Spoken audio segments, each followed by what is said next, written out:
Tole za menoj je Astra OPC in tole pred menoj je ena huda cesta. In vem, kaj si sedaj nekateri najbrž mislite. Kaj še čakaš, butelj? Sedi se in gas med ovinke. Ampak ni tako preprosto.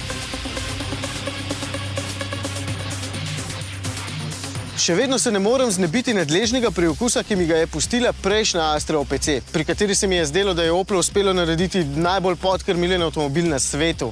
In tega nočem še enkrat doživeti, ker me je bilo še na vlaku smrti manj strah. Tale pa ima še bistveno več moči, 280 konjev. Več jih ima ob sprednjem pogonu samo še Focus RS, ampak za Forda vem, da zna narediti hud avtomobil. Nekateri ste radi bolj diskretni in za vas sta bolj od takšne Astre primerna Golf GTI ali pa Focus ST, ker sta oba bolj zadržana. Ampak meni je pri takšnih bombicah všeč, da so opazni in pri tem avtomobilu me sploh ne skrbi, da bi ga kdo spregledal. OPC-ka mi deluje kot pitbull v napadalnem položaju, kot da jo bo ravno kar razgnalo. Zajetne reži spredaj so kot Jokerjeva usta. Ta 20-palčno platišče bi najbrž lahko posodil kakšnemu tovornjaku. Spoiler mora biti dvojni, da potem lahko upravlja svojo nalogo. Za izpuh pa se mi zdi, da so uporabili kar cevi kakšnega industrijskega sesalnika. Poglejte, kako ogroman je. Nič, grem se pelje.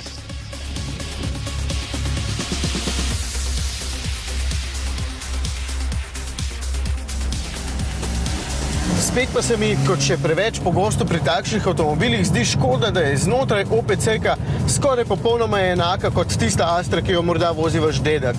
Le 4 napisi OPC izdajajo, da tole vseeno morda ni Astra za tiste s klobuki in pa ta 2 sedeža. Sta doplačilna, ampak zelo udobna in jo nadvse priporočam, s temi nastavitvami pa lahko svoj hrbet vanju upnete, ne glede na to, kakšnega imate. Ampak nekaj manjka, ne vem, nekaj več, morda trikoten volan, reže, skozi katere bruha ogenj, kaj pa vem. No, morda malce bolj resno, vsekakor manjka prezračevanje sedežev, ker vam bo v Astri OPC hitro postalo prevroče in pa navadna ročna, namesto tega stikala.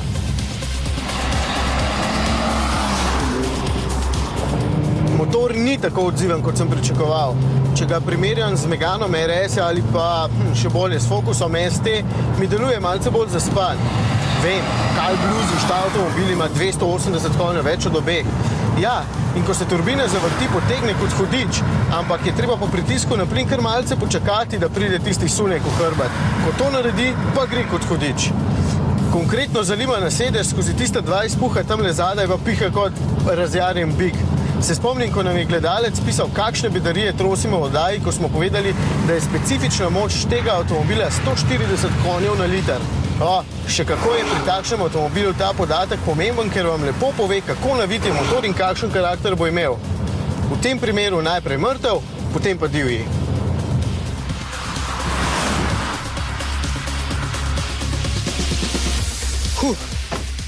Sedaj, ko se hladim, lahko rečem še kakšno o blaženju.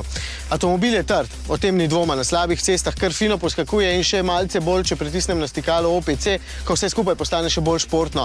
Golf GTI je kot nedolžna ovčka v primerjavi s to Astro, to morate vedeti, ampak me ne čudi kaj dosti, ker so si Oplovci zadali cilj, da bo Astra OPC vsaj toliko hitra kot Megane RS.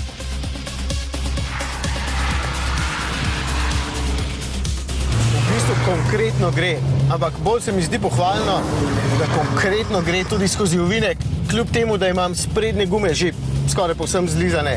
Zapora zelo pomaga in to je čisto nasprotje prejšnji generaciji Astre OPC.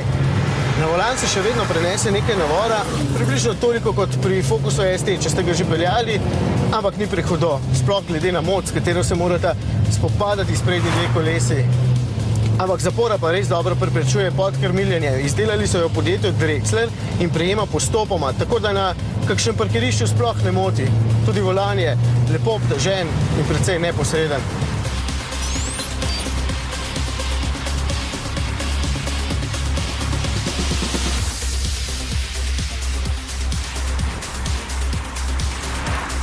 Motor, razen odzivnosti stopalke, v tem segmentu nimam pripomb. Piha lepo, vrti se lepo, potegne lepo. Kaj naj še rečem? Morda, da ima rezervoar očitno luknjo, ker se ta števec premika sorazmerno števcem za vrtljaje. Do sem se peljal lepo in je bila poraba 9 litrov, po teh nekaj kilometrih malce hitrejše vožnje pa je 13. Še dobro, da gorijo poceni, a ne? Kako se Astra OPC znajde med tekmeci? Če želite takšen avtomobil, zato da se boste sem ter tja zapeljali tudi po kakšnem dirkališču in vas ne moti, da je trd kot rolka, potem vseeno predlagam Megana RS. Če bi radi imeli le malce hitrejši avtomobil, ki pa mora biti vseeno dovolj udoben, potem sta dejansko alternativi dve, Golf GTI ali Focus ST. Za vse vmes je odlična takšna Astra OPC. Srednje trda, na stezi verjetno enako hitra kot Megane RS in prav nič diskretna. Po moje izgleda najbolje med vsemi.